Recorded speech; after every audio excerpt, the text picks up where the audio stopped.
Hello everyone, welcome to Court with Krissy. Time for an update, but it's actually a prequel.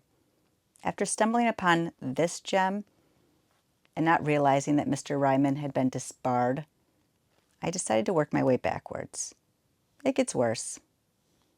And right around the 45-minute mark, Mr. Rieman decides to move the camera for about 2 minutes.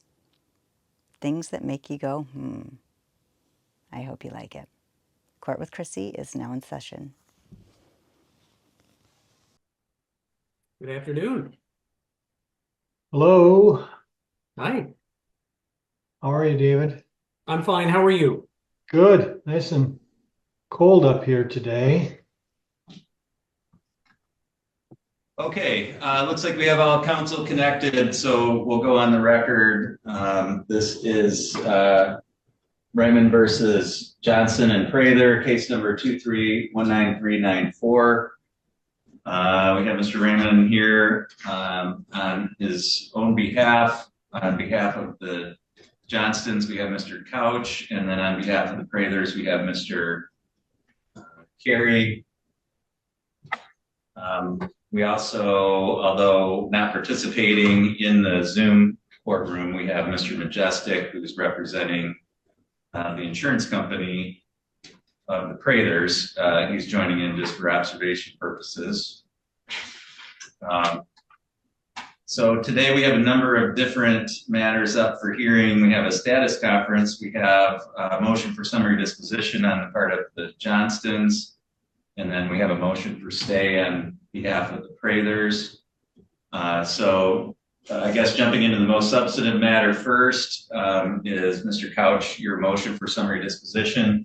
I did have a chance to review your brief. I had a chance to go through all the exhibits that were attached to the brief, along with the video of the rainwater event that was taped. So I watched that. Mr. Rieman, I did review your brief as well as all the exhibits attached to that. So Mr. Couch, anything that you want to present today by way of oral argument in support of your motion? If I may, very briefly, Your Honor. I know the court has reviewed everything and is well prepared. I'd just like to make a very short record. As the court knows, this case arises out of a water intrusion incident that occurred back in August of 2021. Mr. Rieman alleges that it was caused by the actions of the Johnstons. Discovery has closed. The plaintiff, in response to our discovery requests, did not disclose any experts, has not provided any expert reports. I'm not aware of any experts who will testify at trial on behalf of the plaintiff. This is not a case that can be resolved without the use of expert testimony. It's simply not something that the jury would otherwise be able to resolve without the consultation of experts. And the plaintiff has no admissible evidence, no expert testimony that the actions of the Johnstons altered the topography adjacent to Little Bear Lake. As the court knows from reviewing Exhibit J to my client's motion for summary disposition, Brent DeRose, the defense expert engineer from Naderveld, concluded after examining the area that the plaintiff's cottage is at the lowest of low points in that area. 60,000 square feet of property drain toward it, just the natural runoff of water.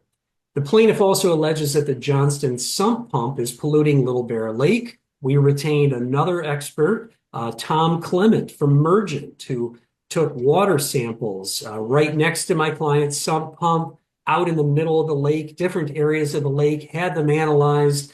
There's no evidence that the effluent from my client's sump pump is in any way polluting the lake. The plaintiff has made that allegation, but he doesn't have an expert to support that at the time of trial, or more importantly, in response to our C10 motion for summary disposition, come forward and argue to Your Honor that they have admissible evidence to create a question of fact that has to be resolved by a jury at the time of trial.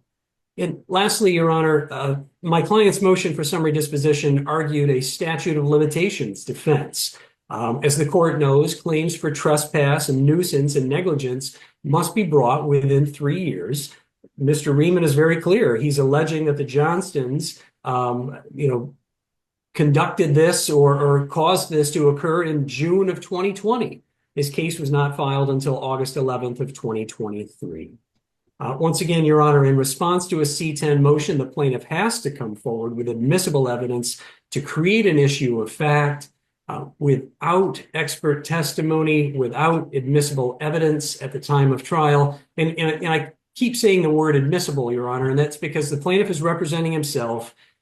He can't question himself on the stand. I'm not sure if he intends to hire an attorney to have somebody question him if this case goes to trial. I'm not quite sure how that's going to work yet, but the plaintiff has no experts and cannot support these allegations that they have made against my client. So for those reasons, we would ask that the court grant summary disposition and dismiss the claims against the Johnston defendants.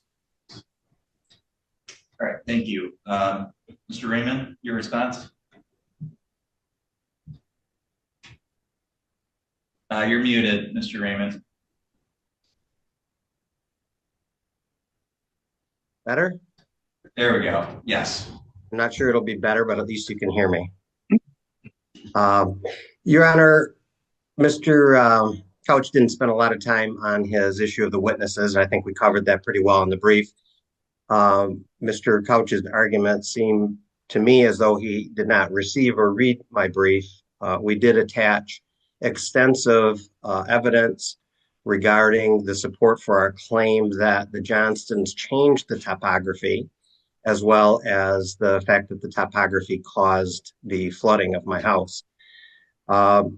Counsel, the insurance defense attorneys appeared in the case after some things had been done, and perhaps they didn't get the memo because the initial disclosures of the Johnstons, I'm going to show just to make sure you know what I'm talking about. This is the Johnstons' initial disclosures, and this is page 2, where it talks about the factual support for the claim, and then it goes on to admit, I guess you'd say acknowledge, but I think the legal term is admit, that there was a stone channel made up of large stones on the edge of the Johnston property designed to control. Mr. Rieman, Yes. if it's the record, you can just refer to it, but I can't see what you're holding. You know, it doesn't come through on the camera. Okay, so. I'm sorry. So I'll read it to the court. It is page 3.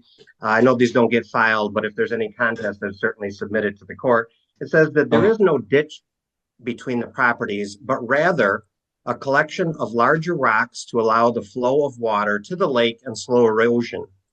These sit on defendant's property and have never been filled with any material. So the Johnstons acknowledge that the ditch that plaintiff claims existed did exist and that they never filled it. Yet,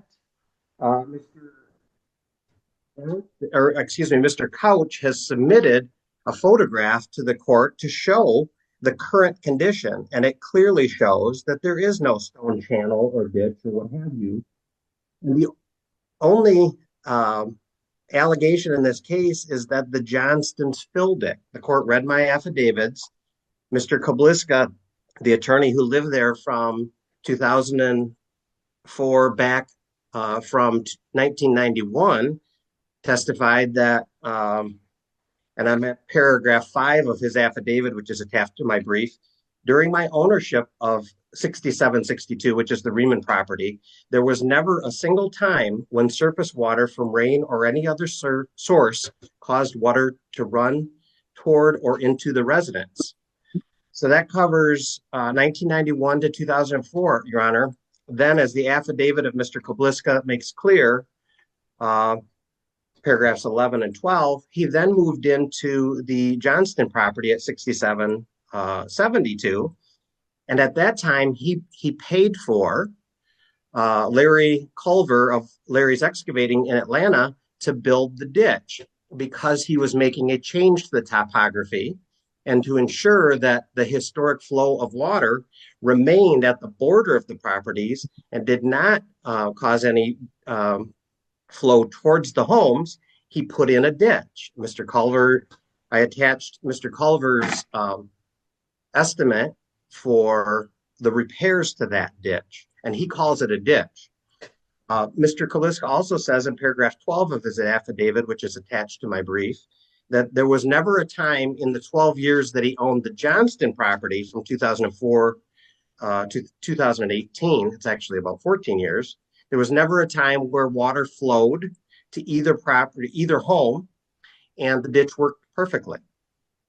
The Johnstons have now admitted, and they've submitted receipts showing that they had delivered 20 yards, which is 2 dump trucks full of topsoil in the first week of June 2000, just as alleged. Just to address the statute of limitations claim, Your Honor, the damage to plaintiff's home, to my home, didn't occur as a result of the delivery of the 20 yards and the building of the berm and the covering of the ditch in 2000, in June of 2000. All that did was create additional flow and problems for Mr. Johnston. Then in approximately June of 2021, Mr. Johnston had to deal with all the sand that was running off down the road because of the changes he made into his catch basin. And so at that time, he changed plaintiff's driveway. And that's what caused the problem in, June of 2021. And as the court can see from Ms. Van Sumeren's affidavit, she not only watched Mr. Johnston do this, she watched and saw as the next rain caused the flooding, which didn't go into plaintiff's home, but when they left and returned a month later, that's when the flooding was found. So we have absolute direct correlation to the witness testimony about the existence of the ditch, the covering of the ditch, and the flooding. Mr. Couch wants to point to his experts' reports. The expert reports only show that plaintiff's property floods, that the current condition of plaintiff's property is susceptible to flooding. That supports plaintiff's claim. The question of this case, Your Honor, is, did plaintiff's house flood previously? And if not, why? What caused the change? And the experts hired by Mr. Couch never address that. They don't argue it. They don't claim to know what happened. And Your Honor, Mr. Couch has said that there's other issues in the case, and there certainly are, that require expert testimony. And he points to the claim that the Johnstons dumping water into the lake from under their home, which is drained from their sewer field, is causing problems at the lake. But Judge, they do not contest that they built an improper bubbler system out into the lake. And I have, despite what Mr. Couch has stated, I have listed experts on that issue. The expert interrogatories, number 15 and 16, are my two. Yeah, again, Mr. Rieman, yes. When you hold that up, it muffles your voice, so I can't hear your voice and I can't read it. So okay, so I'm just pointing to paragraphs 15 and 16 of plaintiff's response to the expert interrogatories, and there I've listed Patricia Osborne, who is the soil erosion officer for the Otsego Conservation District, and Bill Oming, who is the EGLE Resource Program Compliance Coordinator in Gaylord, to testify as to the improper placement of that bubbler and the improper dumping of water directly into the lake. It violates the statutes that are alleged in my complaint, and those witnesses will testify to that. Your Honor, as to my need or reliance on experts, I have listed, as I documented in my reply to this motion for summary disposition, multiple experts which will prove causation in this case. Now, it's not necessary, Your Honor. I have eyewitness testimony, multiple witnesses that I've attached to my brief. Certainly Ms. Van Sumer and Mr. Scully, Mr. Lyon, Mr. Kobliska, all the affidavits were attached and directly attribute plaintiff's flooding for the very first time ever on this property, according to the witnesses, to Mr. Johnston's activity of first building a berm, raising up his property by topsoil, covering up the ditch, and then ultimately, which really caused plaintiff's problem, is the covering or the change of his driveway. And Your Honor, Mr. Kobliska is a very respected attorney. He drafted his own affidavit, and he noted to the court in there that he had been warned in 1991 when he purchased the property, don't make any change up by the road. Don't change the driveway, don't change anything, because as legend has it, he doesn't really know who or when or where. And I heard the same story. Somebody tried to change it one time and the Rieman property flooded the very next time. And so it was returned to its natural position, and it's existed for the 27 years before the Johnstons purchased it then, and nobody's seen any flooding. So it is susceptible. The historic flow does protect both properties. The Johnstons changed it, and plaintiff's property flooded. Here's a picture of, Your Honor, the bubbler system, in case there is any question of whether it existed. This is defense attorney Mario Lehman's husband, Brett, removing the bubbler system within a few weeks after plaintiff served the complaint. That's him removing the system. The Johnstons have denied that occurred. They said that Mr. Lehman did not remove that. Your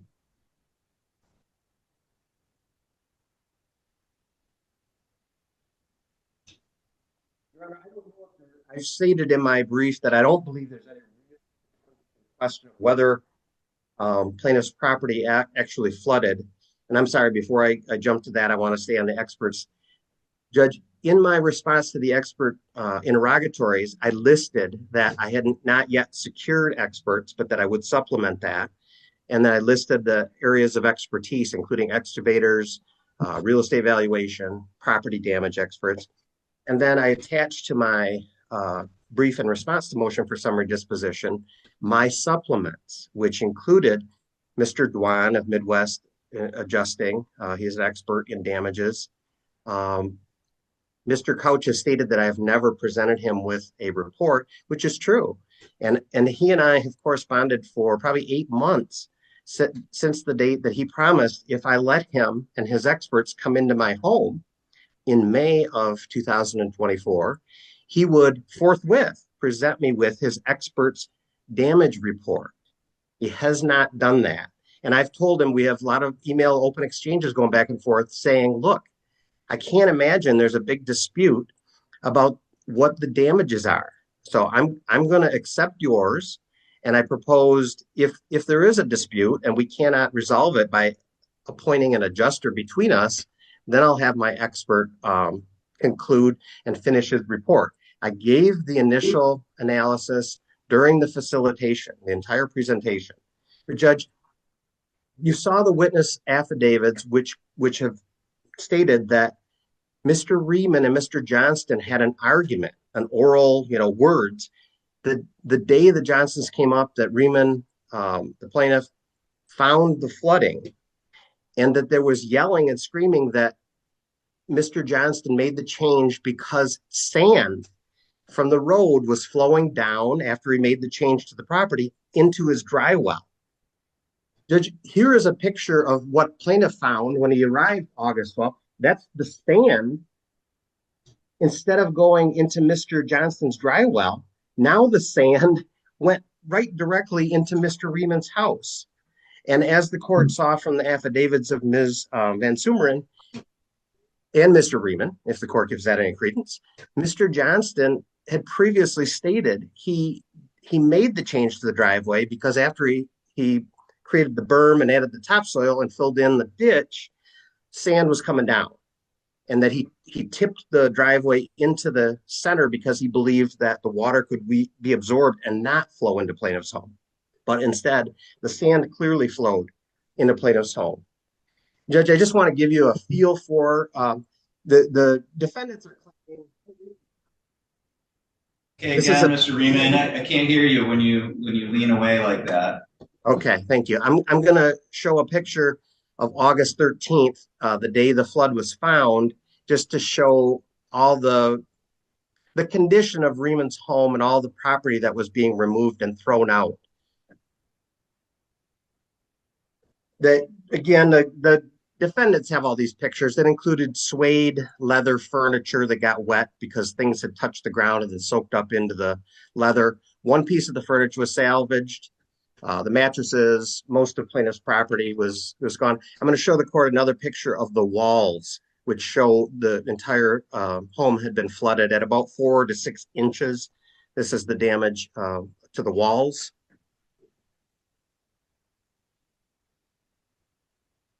This is a picture of the furniture, the cherry furniture the plaintiff had recently brought into there, which is at the same, you'll see at the same approximate level of 4 to 6 inches. So Mr. Rieman, I mean, I don't want to cut you off here, but the motion is really, in my view, challenging the causation element here, not damages. So Okay. Whether or not there was damage to your property, the defendants aren't arguing that there wasn't damage. They're arguing that whatever their clients did or didn't do didn't cause that. So right. Thank you, Your Honor. The issue then is, did the Johnstons make changes, and did plaintiff's property flood before or after the changes? So I want to show, we haven't had pictures, I understand, Your Honor, of the ditch, the stone channel, what have you. It's because it's in a back area of the property where you just don't photograph very much. And the pictures I'm about to show actually were taken out on the water from plaintiff's dock, showing guests catching fish. And I've been able to narrow it to take a long view to actually catch a photograph of the stone channel. It isn't very good, but this is what we have, Judge. And I'm gonna, so it's just to the right of the second tree that's in the photograph. And it's, again, it's not very good, but you can see down there that there are bigger stones that are no longer there.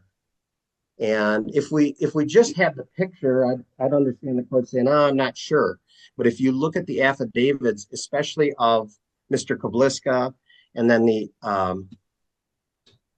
estimate of the expert Larry Culver, you'll see they're talking about the stone ditch or channel. Judge, compare that to when was that picture you just showed me taken? This was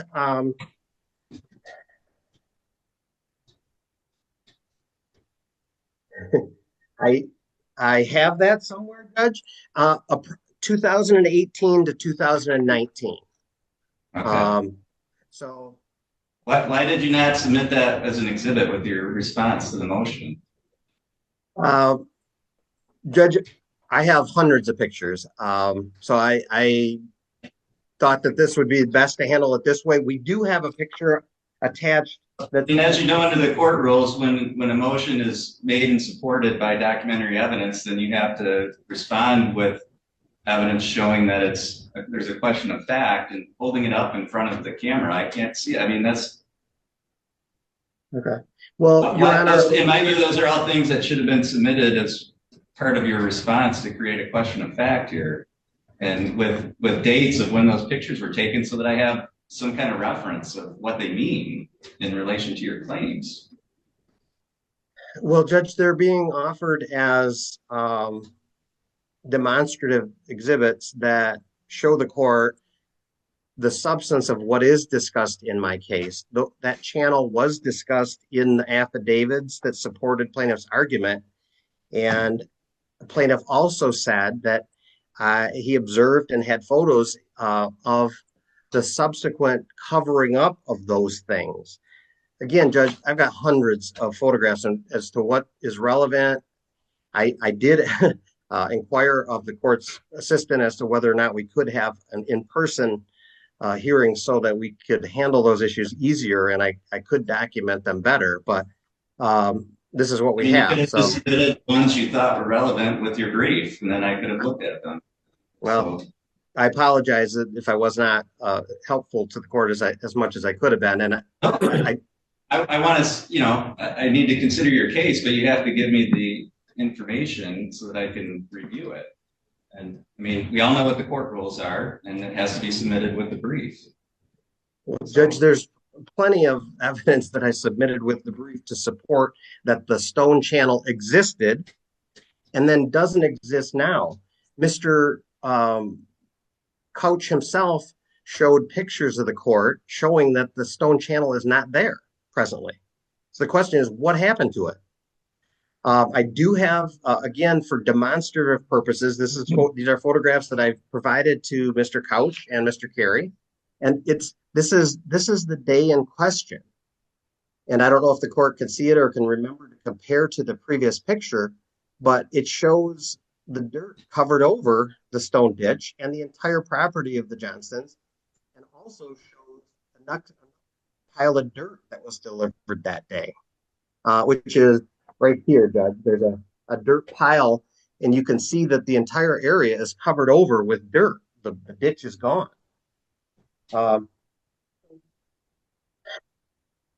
Again, I would rely on what I did attach to my brief and support it. And these are just to show, I did explain to the court in my brief and the affidavits in support of my brief, talk about wildflowers and vegetation that existed, and that there was no burn present when Mr. Johnston purchased the property. And this next photograph will show it in full. This was not a suburban grassed over lot. This was a lot full of wildflowers and brush and terrain, which the expert, Mr. Culver, my excavator from Larry's Excavating in Atlanta, will testify, as I pro-offered in my brief, that he designed this to prevent water runoff to either property, the Johnsons or Riemans. But I would like the court to look at the area behind the biker, who's my daughter, in 2016, 2.5 years before this property was purchased by the Johnstons. And you'll see the prolific growth of brush and wildflowers, which was part of the water runoff design.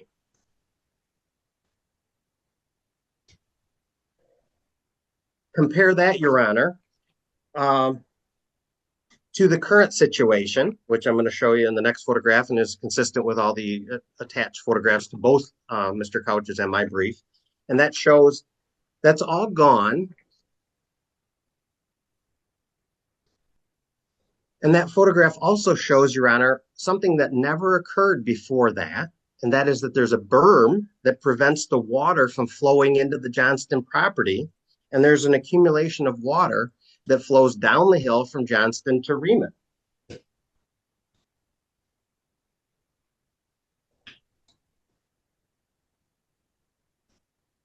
Your Honor, the next photograph is going to show snow collected in the ditch and then a berm going down plaintiff's driveway, leading away from plaintiff's home towards the dry well or runoff channel on the Johnston property. And I'll talk about it after I remove it.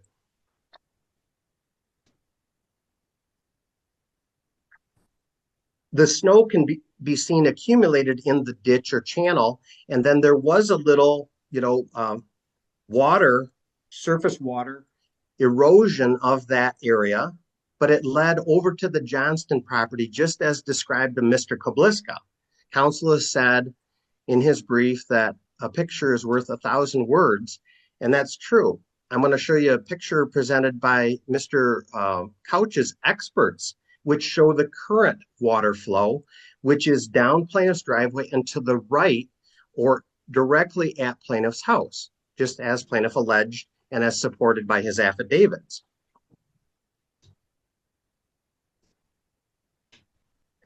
Your Honor, there's no way that the change could occur from going in one direction to the exact opposite direction without human intervention. And we have direct eyewitness testimony from Ms. Van Sumeren, who said she watched Mr. Johnston do it, and then she heard him explain and admit why he did it. And then she saw him apologize after and purchase remnants for plaintiff to use as a result of the flood damage that he caused the very next day after the flood and after the argument with plaintiff. To the extent we've discussed in the brief, and Mr. Couch has shown a video or suggested, I don't know if he's going to show it yet or if he sounds like the court's already seen it, water flowing down plaintiff's driveway. I'm going to show a picture of the flow down into the middle of plaintiff's driveway and then flowing in an additional path to plaintiff's driveway. This I've submitted to council. This was in 2022 in October. And this is a very common occurrence. This is how the water flows now when it rains.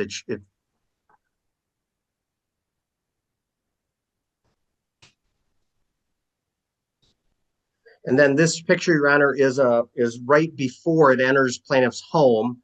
This is coming off the ledge. You'll be able to see, hopefully, the rapids that flow off that and accumulate right in front of plaintiff's house. On these occasions, when I'm there, I've been able to dig trenches to divert the water out of the home. The problem is when I'm not there.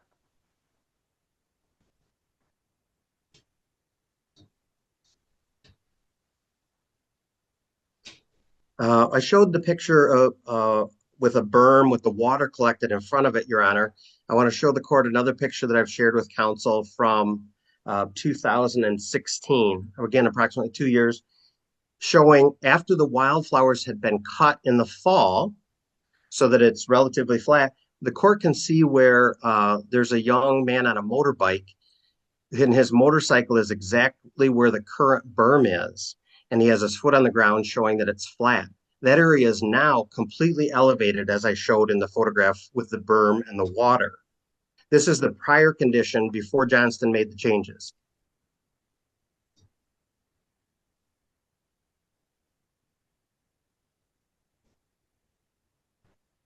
The last thing I'll speak to, Your Honor, with regard to causation is this counsel has not at all explained why experts are needed.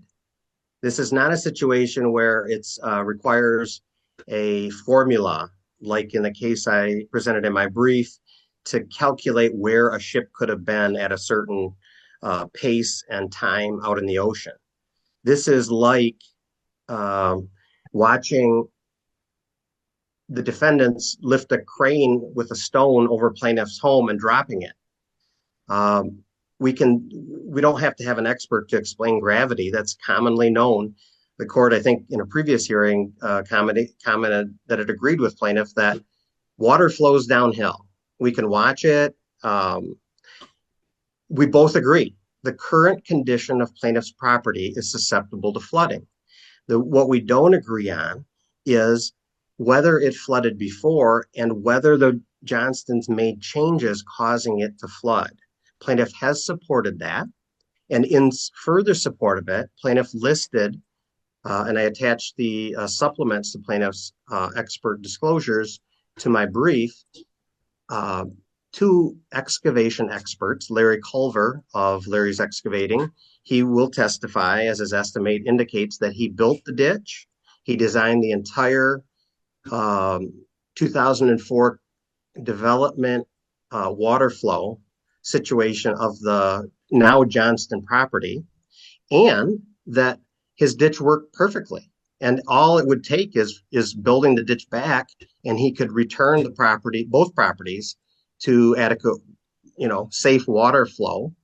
I don't know if I attached it, but I'm sure I explained to the court that I did ask Mr. Couch to agree that I could have Mr. Culver repair the ditch so that I could then repair my home and use it, because currently it just floods. I can't do anything with it. And Mr. Couch denied that request.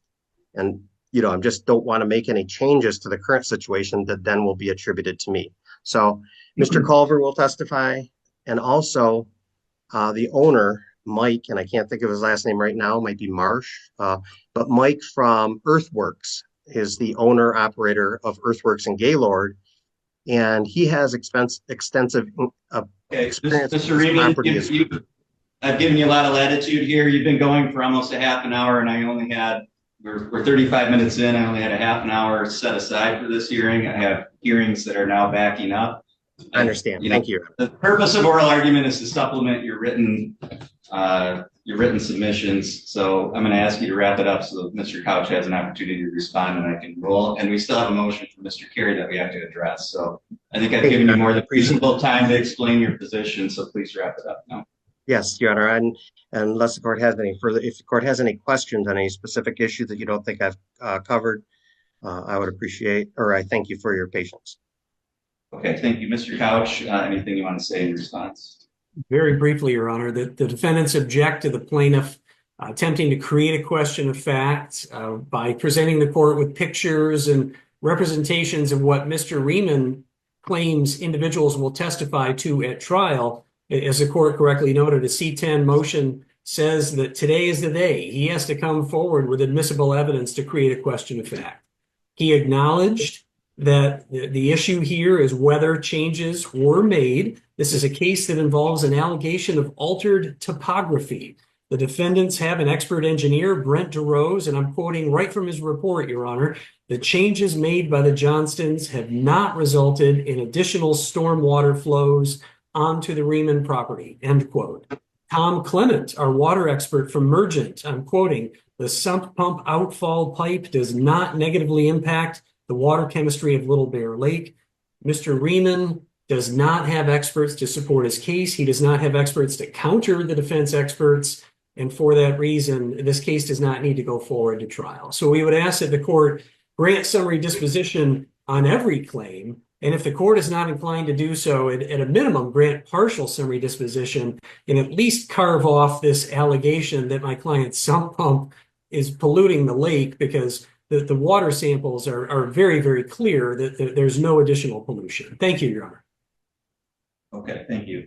So again, I did very thoroughly go through all the submissions by the parties prior to the hearing today. The defendant's motion was brought under a number of different portions of 2.116. In my view, the statute of limitations argument doesn't apply. I agree with Mr. Rieman that the claims here relate to matters that took place within the applicable statute of limitations. So I don't find that that's a basis to dismiss any of the claims. Although nobody's touched on it here as part of oral argument, I also don't find any potential foreclosure issues to be dispositive here.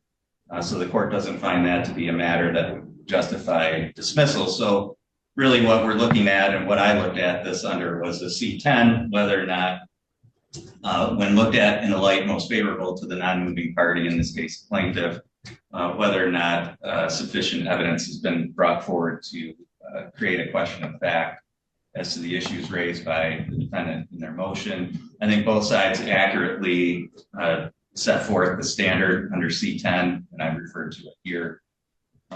Again, the court has to view all the evidence in the light most favorable to the non-moving party. The court has to find that no reasonable jury could find that there is a question of material fact as to one or more of the claims. So looking at plaintiff's claims against the Johnstons in particular, there are 3 counts. Count 1 alleges negligence and negligence per se. And I'm not referring to the numbers in the complaint itself, but just in the complaint as they're listed as counts. So, and then count 2 is the nuisance in fact, nuisance per se.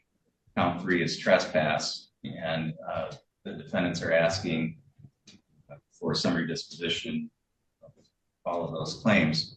Looking at the negligence claim at count 1, specifically paragraphs 40 and 41 of the plaintiff's complaint alleges that there were changes made by the defendants Johnson that prevents the dissipation of surface water, and changes by the defendant Johnsons that have caused additional water to go onto the plaintiff's property. And I really view this, and I think the parties have kind of acknowledged this as well, as we're really dealing with is a causation issue here as part of this motion. In other words, did any of the activity that the Johnstons did or didn't do on their property or on plaintiff's property cause the flooding that resulted allegedly in damages to the plaintiff's property? In support of their motion, the defendants cited to the Netterveld report, which has been alluded to here today. I did review that report. The conclusion of that report was that any changes that were made did not cause additional flows onto the plaintiff's property, and that there isn't any extra runoff from the defendant's property onto the plaintiff's property. Their conclusion is that any water problems that the plaintiff is experiencing are related either to natural conditions and or problems with the plaintiff's property, and not things caused by the defendant. As I indicated, once the defendant has brought forth documentary or other evidence to support a finding that there is no question of fact as to causation, then it's incumbent upon the plaintiff and the court will to bring forth documentary or other evidence indicating that there is a question of fact on that issue. While the plaintiff has listed experts, the plaintiff did not provide any affidavits or deposition testimony of any experts or any people in the field of excavation, anyone other than just lay affidavits, which I will address in a second, but no testimony in the nature of a scientific report as that prepared by Netterveld to show or to provide an opinion that anything that the Johnstons did or didn't do has resulted in the extra water flow that caused the damage. What plaintiff did submit are a number of affidavits, an affidavit from Lyon, and that affidavit doesn't provide any kind of opinion, and none of them really do. They state what they observed before and what they may have observed after, but none of the affidavits provide even a lay opinion that what the Johnstons did or didn't do actually caused problems. The affidavit of Mr. Kabliska specifically states that he has no expertise in drainage or surface flow issues. And while he certainly describes conditions that existed and changes that he made, he doesn't even Mr. Kabliska does not provide an opinion that anything that the Johnstons did or didn't do is the cause of the issue. Same thing with Ms. Van Sumeren and Mr. Scully. They're basically describing conditions before and after, but none of them is providing any kind of opinion, even a lay opinion again, that what the Johnstons did actually caused it. So in my view, the plaintiff has failed to bring forth any evidence that would contradict the expert's report and opinion on causation. There isn't anyone who can testify on the plaintiff's behalf that the actions of the Johnstons caused the flooding, other than just a lay opinion maybe of what they think happened, which any of us could go out there and look at it and say, well, I think this is what happened or this is what caused it. But there's really no probative value to that. The best the plaintiff really can show is that in the experience of those people, it didn't happen previously.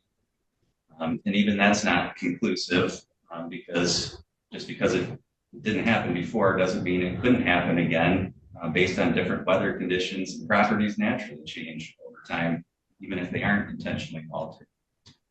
And I also viewed the video. I think that supports defendant's argument here. That video doesn't depict any of the water at any point going anywhere near the defendant's Johnston's property. It starts in the road and it goes directly onto plaintiff's property. So it doesn't appear to the court from viewing that video that there is any water coming from the Johnston property onto plaintiff's property.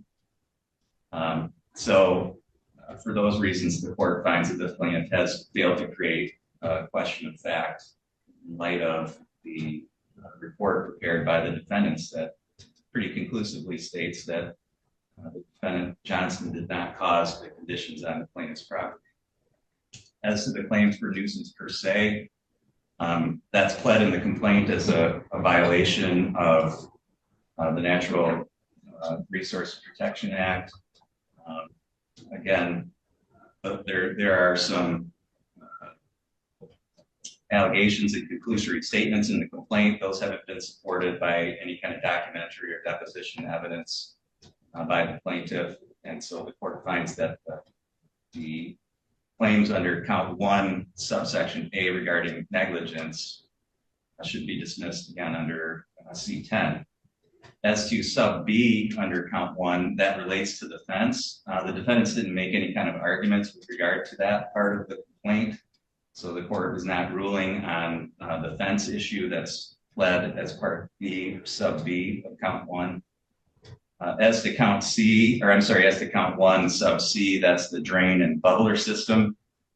Again, in support of the defendant's motion, they provided a report, an expert report and opinion that the defendant's discharge of water from their sump pump is not causing any issues with the lake. The defendants also provided an email from individual Lowe from Eggle, and that opinion indicates that a permit would not be necessary for the Johnsons to do what they did. Plaintiff did not produce any kind of documentary or testimonial evidence at all to contest the evidence provided by the defendants. So as to sub C, the court finds that the defendant's entitled to summary disposition in that issue. Looking at count 2, the nuisance claims, the nuisance, in fact, an element of nuisance, in fact, is that the defendant created or caused the nuisance. The court finds that that fails for the same reason that the negligence claim failed on the issue of causation, and the court adopts its findings with regard to the nuisance, in fact, claim. With regard to the nuisance per se claim, there hasn't been any evidence provided by the plaintiff indicating that there's been no documentation or other testimonial evidence provided by the plaintiff that anything that the Johnsons did is a violation of any kind of ordinance or other statute. And there's no evidence that what they did is a nuisance at all times or under any circumstances that would be necessary to support a claim for a nuisance per se. So the court finds that the defendants are entitled to summary disposition as to count 2.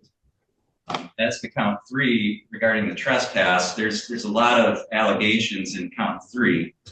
A lot of them were not addressed by the defendant's motion. But some of them were, because some of the claims under the trespass count relate to the water runoff and so forth. The court finds that to the extent that the trespass claim is based on the defendants having created a water issue, or the water issues are caused by the actions of the defendant, the court finds that those should be dismissed. However, for the reasons that I stated as to the negligence and causation issue.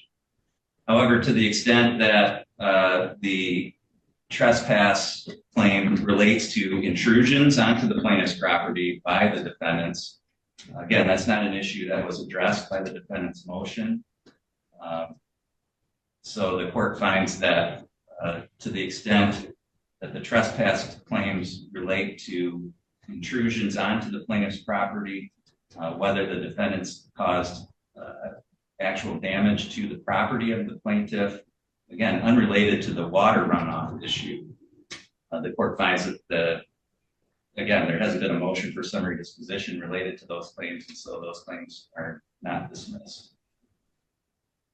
And again, to the extent that I haven't addressed it, the court finds that arguments related to the statute of limitations for any kind of foreclosure action, evidence related to the submission of witness or exhibit lists, motions related to the witness or exhibit list, none of those would form a basis for summary disposition in this case, other than C10, as I've indicated. So for the record, the defendant's motion for summary disposition as to count 1, Part A is granted pursuant to MCR 2.116 C10. Part B, the court is not ruling on, so it's not part of the motion. Part C, granted pursuant to C10. As to count 2, again, the court grants the defendant's motion pursuant to C10 as to both nuisance in fact and nuisance per se claims. And then count 3, The court grants motion for summary disposition to the extent that the trespass relates to claims that the defendants caused the water damage, not with regard to actual intrusions or damage caused by those intrusions by the defendant onto the plaintiff's property. And Mr. Couch, if you can prepare an order that reflects that ruling of the court today. I will, Your Honor. I've been taking very careful notes, and I will do my best to craft an order under the 7-day rule that comports with Your Honor's ruling. So thank you. All right, thank you. Moving on, Mr. Carey, your motion for stay on behalf of the Prathers, I did have a chance to review that. Is there anything you wanted to present by way of oral arguments? No, I don't think so. I think I laid out our position. And the court entertained the status conference in the deck action this morning and is aware of its pending nature and the 90-day framework that we placed on hopefully a completion of the deck action. This matter has put a significant strain, if not exhausted, my plaintiff's ability to defend, my client's ability to defend, I'm sorry. And I think both by way of fairly defending the action, potentially resolving the action, knowing whether or not there is coverage and whether or not there is defense cost is critical to my clients. I request the court grant our request accordingly. Thank you. Mr. Rieman, do you take any position with regard to the motion for stay? No, thank you, Your Honor. I do not take a position as to the motion per se. Your Honor, I would note I was not aware that there was a status conference this morning. I am a party to that case, and I would have thought I would have been a party to that. I don't know that it's a very big deal, depending on what occurred, but I did file my answer and appearance, and so I don't know what happened. I would like a copy of the order and maybe a chance to obviously object to anything that occurred, but the file reflects that you were served with the notice of hearing on November 27th at 6762 Beach Road. That's where the court sent the notice of that hearing to. Yeah, Judge, I have U.S. Postal Service informed delivery, so I get a picture. I do stay in Florida and Puerto Rico and downstate quite a bit during the winter, but I did not get any informed delivery notice. I will ask somebody to go out and check and see if that failed somehow. But in any event, I don't know what happened. I was not aware of it. I'm not sure if anything important happened. I'd like a chance to object, but I don't take any position as to whether or not the court thinks it's important to wait until the deck action is resolved to proceed with this case.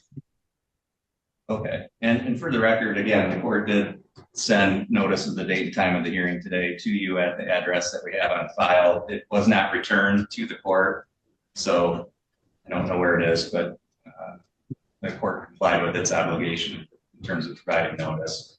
Mr. Carey, the court, since there's no objection, the court will grant your request.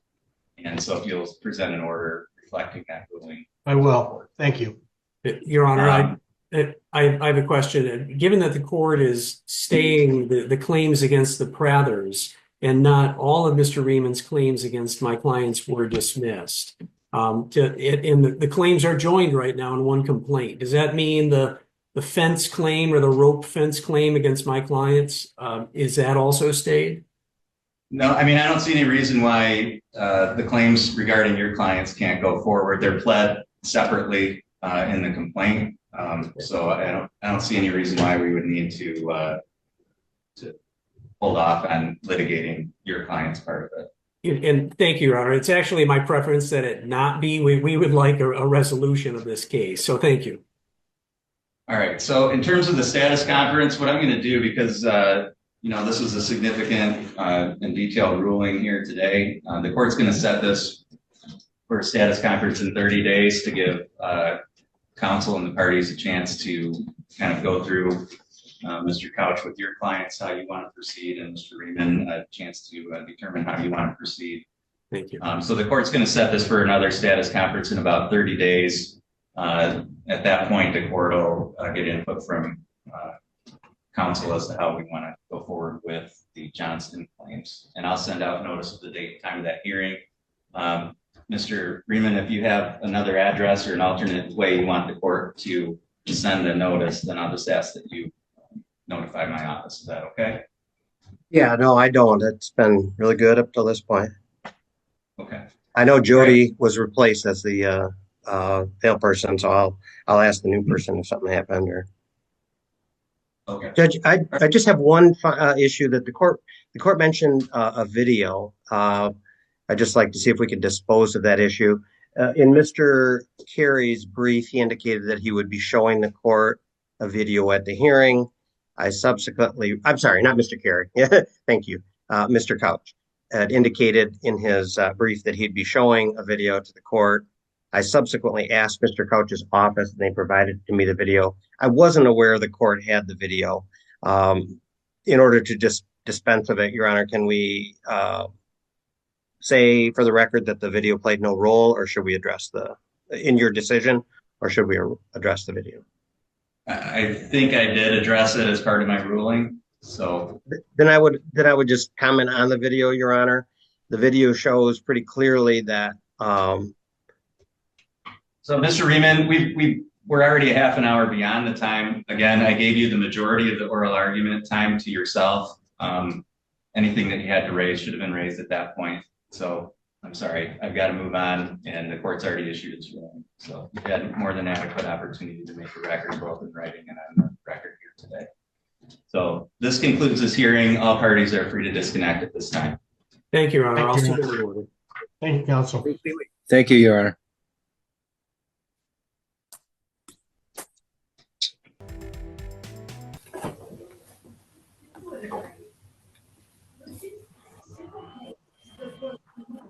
Hey, good afternoon, Kevin. Hi, Mr. Couch. How are you? Good. Okay. Good afternoon, Your Honor. Good afternoon. It looks like we got everybody connected. We'll go on the record in Rieman versus Johnson, case number 2319394. We have Mr. Rieman here present on behalf of himself as a plaintiff. Mr. Couch here on behalf of the defendants Johnston. This is, Mr. Rieman, you're set for hearing today on your motion or objection to the proposed order submitted by Mr. Couch arising out of the hearing last month. And then we also have this set for a status conference today. I did have a chance to review the written submissions of the parties regarding the order. I also had a chance to review the transcript that was prepared of the hearing. So Mr. Rieman, anything for the record today in support of your objection? Yes, and I know I've promised this before, Judge, but I will be brief. The court rules through its written orders. So in a similar vein, the defendant is required by both case law and MCR 2.116 to specifically state the issues that he is challenging in order to require the plaintiff to respond with proofs. So in order to properly understand and document in a written order the court's oral rulings and comments, it is appropriate to consider the whole of what the court says in the context of the motion and the issues raised in the motion. So the court did state as to count 1, section C, that it was dismissed. And that is with the help of Mr. Couch reviewing the transcript that he provided in a reply to my objection. That's clear. But what's also clear, Judge, is that you said in the same section where you were making your ruling that you were not going to look at things like trespass on the driveway and the fence over the line and any issue that was not raised in defendant's motion, specifically, as required under the court rule. So when we look at the court statements with regard to count 1, subsection C, we need to keep those comments in mind and the law, which is you can't just, it wouldn't be proper to dismiss a claim that is not raised and argued by the parties. It just wouldn't be fair. And in this case, while the heading of subsection C refers to all the things that happened on the water side as opposed to the road side, the preceding heading deals with excavation and fill dirt and the driveway, which was on the road side of the house. This caption summarizes the issues on the water side, which was the underground drain, which the court dismissed. Plaintiffs claimed that that was contaminating the lake for lack of plaintiffs supporting the claim. But the issue of the underground electric bubbling system was never raised by defendant. It was not argued by the parties, and it wasn't ruled on by the court. The court did use the word underground drain in stating that it was referring only to the caption, sort of to put in context the areas that we were talking about. It's very clear, Your Honor, in looking at the motion, defendants never raised anything about the underground electric bubbling system. They don't claim to have not installed it or to have taken it out shortly after plaintiff filed suit. Plaintiff does allege in the complaint that there's a statutory violation and that it caused him damages by moving algae down into his beach area. That is an area, again, that just wasn't challenged. So I'd ask the court to adopt plaintiff's proposed order, alternative order, which separates out those issues, the underground drain system from the electric bubbling system. And then the only other comment I had or objection, Your Honor, to Mr. Couch's order was the last section where he, as I say in my objection, it's stated essentially correct, but it could be seen or read to be overly inclusive, to include the issues of trespass, et cetera, that the court specifically stated he was not ruling on because they were not raised.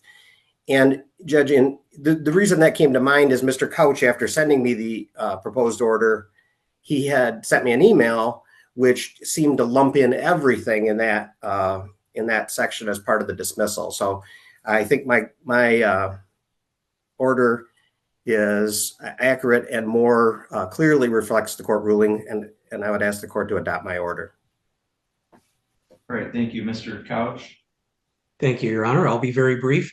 Our motion for summary disposition sought the dismissal of all claims. At the hearing, the court did not dismiss all the claims, but was very specific about the claims that were not being included. I accurately memorialized those in the order that we submitted. I ordered the transcript afterwards because I knew we couldn't have today's hearing if the three of us didn't have the transcript. Any claim related to the bubbler was specifically mentioned by Your Honor on pages 31 and 33. I don't believe Mr. Rieman had the benefit of that transcript when he filed his objection. I understand he needs to object within a certain number of days, but I would ask, now that everyone has the transcript and we're refreshed on the specifics of the court's ruling, that the court would find that that subsection of count one was also dismissed, and that the court only allow the specific claims that it mentioned at the hearing to go forward. All right, thank you. Mr. Rieman, any reply to that? Just extremely briefly, Judge. Nothing, Mr. Couch, changes the fact that he didn't specifically identify the issue of the electric bubbler. The court rule says you must specifically identify. You can't simply come in and say all the claims are unsupported. The court rule and the case law all say, you have to specifically identify, in this case, the electric bubbler system. And if Mr. Couch had done that, I would have responded with and provided the statutory violation specifically as alleged in my complaint, as well as proofs to support that issue. But since he didn't raise it, I didn't offer proofs on it. All right, thank you. Again, I did have a chance to review the written submissions of the parties along with the transcript.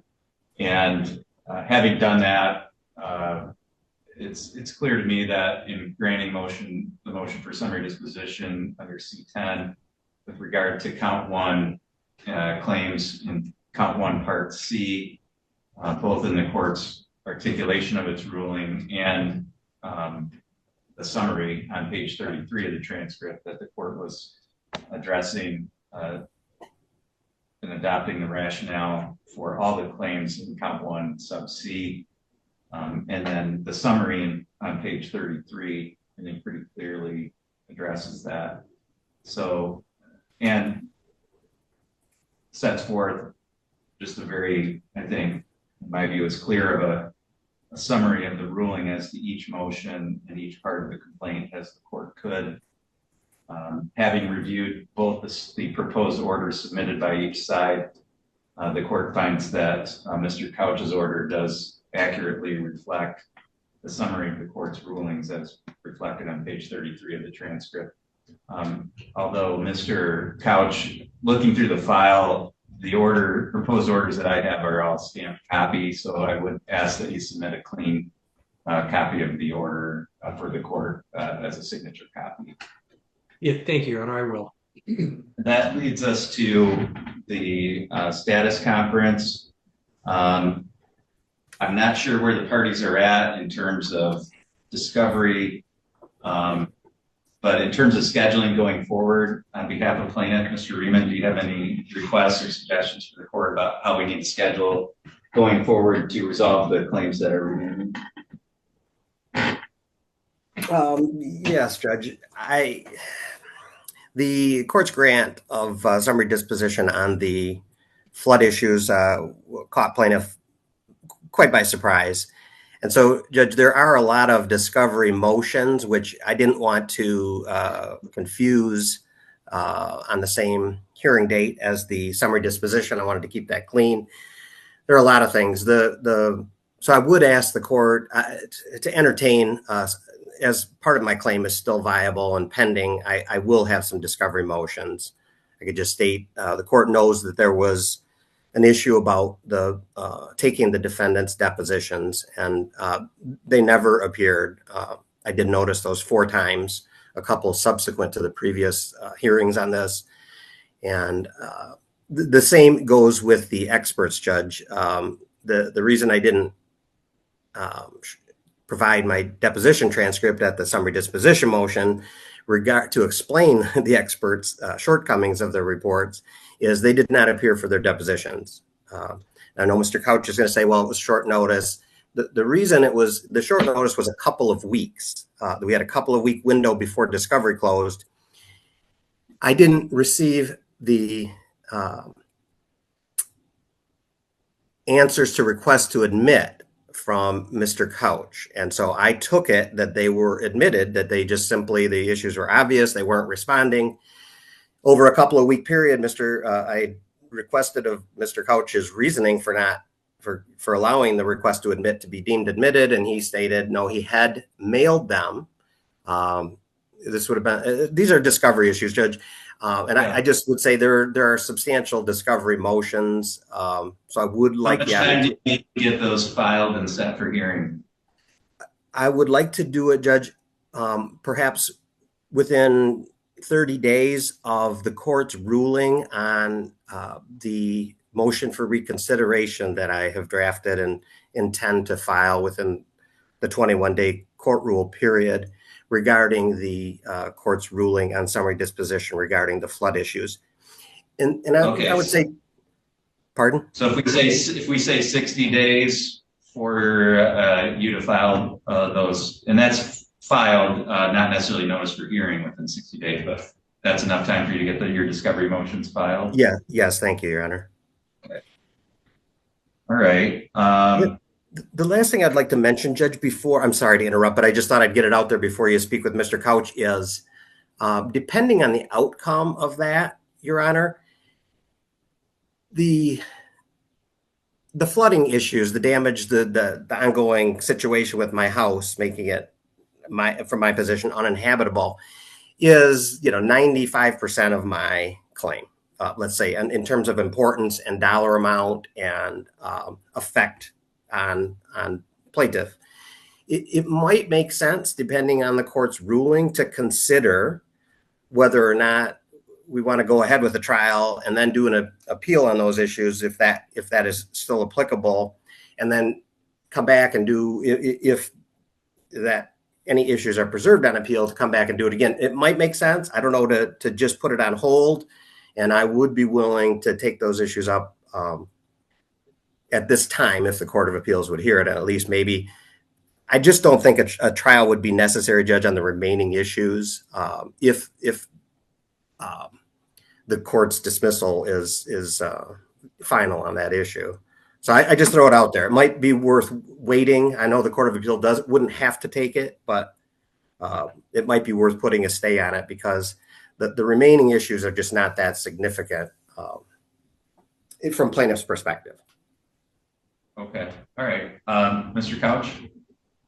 Well, Your Honor, discovery closed November 2nd of 2024. So I would object to any request that Mr. Rieman is making to somehow reopen discovery on a limited basis. But I would seek some clarity from the court. If the court does allow him to request my client's depositions, it will be only as to the remaining claims, I believe, and Mr. Rieman will not have an opportunity to try to rehash issues that were already ruled on by the court. Is that correct? Well, I mean, I think we're ahead of ourselves because I haven't ruled on a motion regarding discovery yet. Even though discovery is closed, I think it's fair to the extent that there are issues that occurred during discovery that may have or did prevent Mr. Rieman from getting the discovery that he wanted or was entitled to.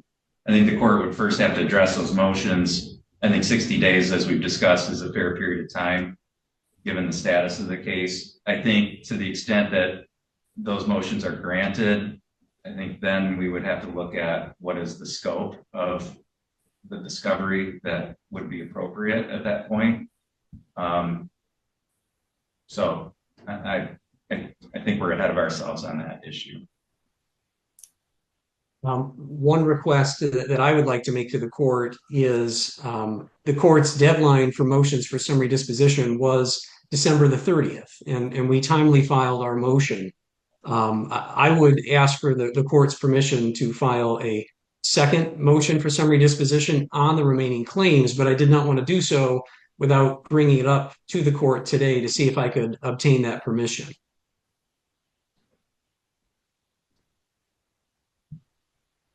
All right. I think given the fact that, I mean, your original motions did seek summary disposition of all claims. The court didn't grant those for various reasons. So, you know, I'm willing to allow additional motions on both sides to the extent that either side has additional dispositive motions that they would like to file. But I think that same time frame, the 60 days, would be appropriate for that. And I will put that into the status conference order that will come out of this hearing today.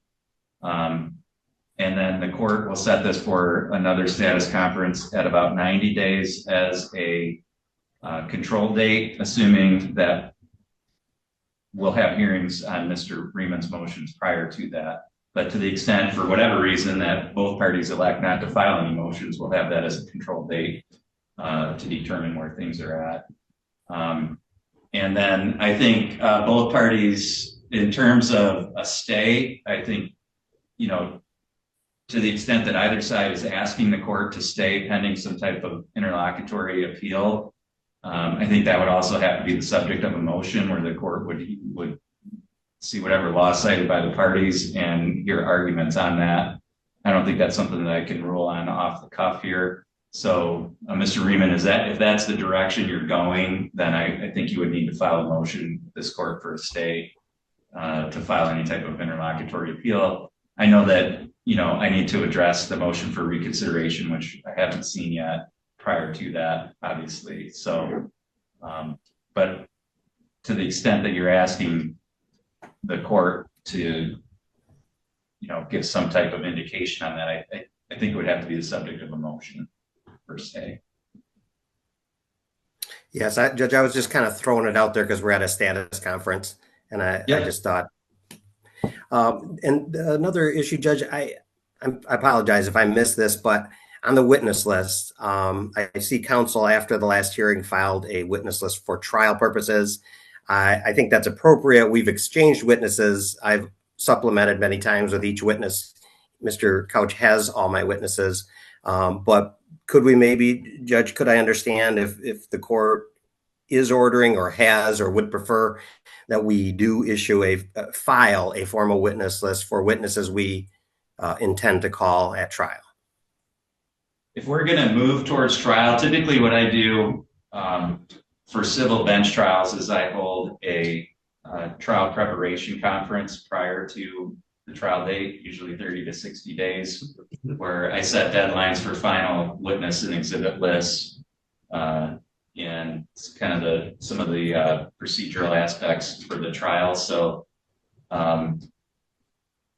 that's something that we would address later if we are going to have a bench trial in this case. I do know that there are some equitable issues that would certainly be before the bench to rule on, but it's my understanding and impression that we do have a jury demand and a reliance on a jury demand pending on the case. Okay, if that's the case, I didn't look at the file today to see if there's a jury demand, then yeah, obviously we would go that direction. So okay, thanks, Judge. That's all the issues I had at this time. Your Honor, okay, I do have one final question for the court. The parties mediated the case, and it was not productive because Mr. Rieman's demand included what he was requesting for what the court has dismissed. Would the court be open to ordering the case back to a second mediation given the current posture? I think that's something that we could discuss at the next hearing. Okay. You know, we've got motions to compel. Sounds like we may have further dispositive motions from your side. I always encourage the parties to continue to try to resolve cases, whether that's through mediation or informally. So I'm certainly open to that if the posture after these motions are heard as it makes sense.